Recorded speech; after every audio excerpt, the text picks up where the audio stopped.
আজ আন্তর্জাতিক এমএসএমই দিবস। নানা আয়োজনে দেশে পালিত হচ্ছে দিবসটি। আমরা এই বিষয়ে আরো খবর জানবো। যশোর থেকে যুক্ত হয়েছেন তৌহিদুর রহমান। তৌহিদ, আয়োজনের সবশেষ খবর আমাদের জানাবেন।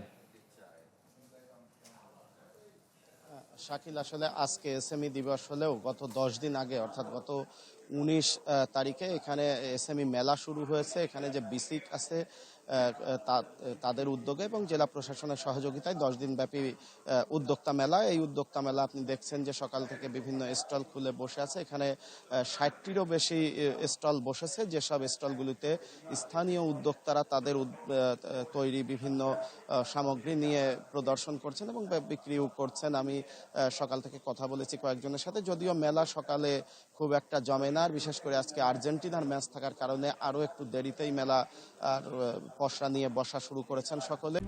RICL TMX, যুগের পর যুগ স্থাপনা থাকে মজবুত।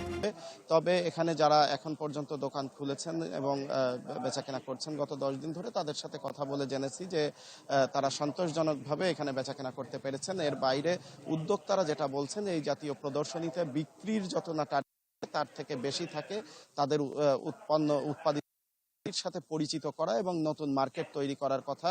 এবং জেলা প্রশাসন বিসিকের পক্ষ থেকে বলা হয়েছে একই লক্ষ্য এবং যশোরের বিভিন্ন ক্ষুদ্র মাঝারি উদ্যোক্তাদের যে সমস্ত উৎপাদন আছে সেই ব্যতিক্রমী উৎপাদনগুলো সেইগুলোর সাথে দেশের বিভিন্ন অঞ্চলের ক্রেতাদের সাথে এবং বিক্রেতাদের সাথে পরিচিত করার জন্য, অর্থাৎ তাদের মার্কেটিং এর ব্যবস্থার উদ্যোগ নেওয়ার জন্য দেশের বিভিন্ন এলাকা থেকে এমনকি বিদেশি ক্রেতাদেরকেও এই মেলাতে আমন্ত্রণ জানানো হয়েছে পর্যায়ক্রমে।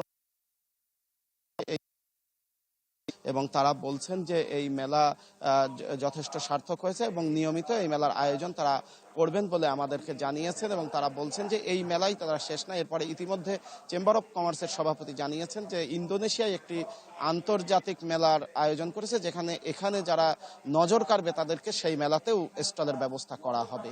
শাকিল। জি, ধন্যবাদ আপনাকে। দর্শক, যশোর থেকে যুক্ত হয়েছিলেন তৌহিদুর রহমান।